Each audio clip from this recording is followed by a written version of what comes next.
कोतमा क्षेत्र में लगभग 25 वर्षों से कलकत्ता से आकर धार्मिक मूर्ति बनाने वाले कलाकारों में इस वर्ष कोरोना महामारी की मार पड़ रही है, लेकिन इसके बावजूद अपने परिवार व पेट के लिए कलकत्ता से आकर मूर्ति बनाने में लगे हुए हैं कलाकार।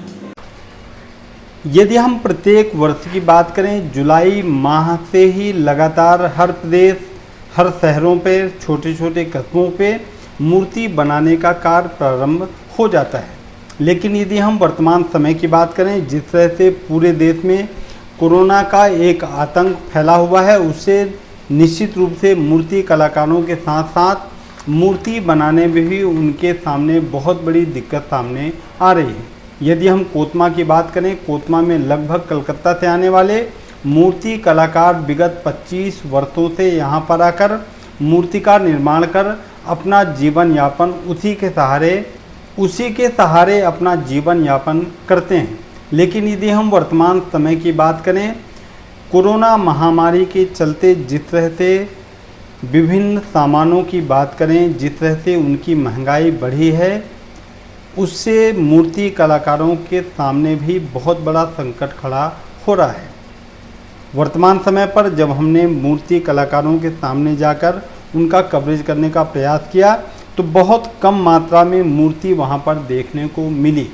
जब इस संबंध में हमने मूर्ति कलाकार के प्रमुख व्यक्ति से चर्चा की, तब उन्होंने क्या कहा, आइए सुनते हैं। आप लोग मूलतः आए कहाँ से हैं? कलकत्ता से। कितने वर्ष से आप यहाँ पर मूर्ति बना रहे हैं? 30 साल हो गया। तो इस साल जैसे मैं देख रहा हूँ बहुत सारी मूर्तियाँ बनी हैं। कोरोना की महामारी चल रही, तो आपको लोगों को लगता है कि इतनी मूर्तियाँ बिक पाएंगी? दुकान तो इधर कम है, मूर्ति भी आधा बना रहा है। अच्छा, आधा बना, मतलब पहले की अपेक्षा आधा बना रहा, फिर भी एक तो दुकान भी बंद हो गया। अच्छा, वो नहीं आया, मतलब चौवानी बंद है मूर्ति जो बनता है। हाँ हाँ। तो ये जो मूर्तियों में सामान लगता है, तो ये आपको उपलब्ध हो गया कि नहीं? ट्रांसपोर्ट में आ रहा है। अच्छा, बांस उससे ही मिल रहा है। मतलब पिछले वर्ष की अपेक्षा आप लोगों को परेशानी है कि नहीं? परेशानी तो है। बांस पैदा की परेशानी है। अच्छा, महंगा ले रहा पैसा। मतलब पिछले वर्ष की अपेक्षा मूर्तियाँ इस बार महंगी होंगी कि पैरेलल रहेगा?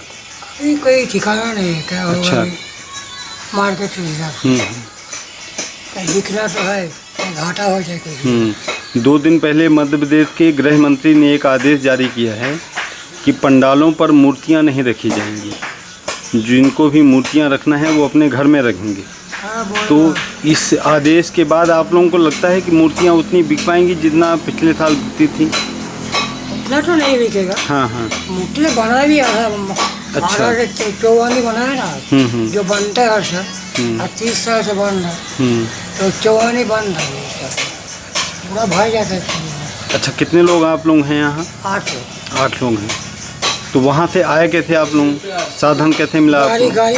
अच्छा, गाड़ी करके आए। कलकत्ता पोपर नहीं है मेरा। अच्छा, तो दूसरा जगह हो गया। हाँ, जैसे बिलासपुर कोतमा है। हाँ हाँ। अच्छा, घर से गया हो रहा। मतलब जो मूर्तियों में सामान लगना है वो ट्रांसपोर्ट से आ रहा है। तो पिछली वर्ष की अपेक्षा महंगा हुआ है कि? हाँ, महंगा हुआ है। हर चीज़ महंगा। सुतली लॉकडाउन के पहले हर चीज़ महंगा हो गया। 90 रुपये किलो सुतली अभी हो गया 140 रुपये किलो।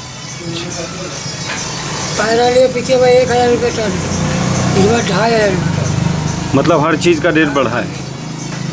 क्या आदत हो गया 30 साल। हाँ, मतलब आप लोगों के जीवन का रेखा केवल मूर्ति बनाना है, यही है, इसके अलावा कोई काम नहीं आप लोगों का।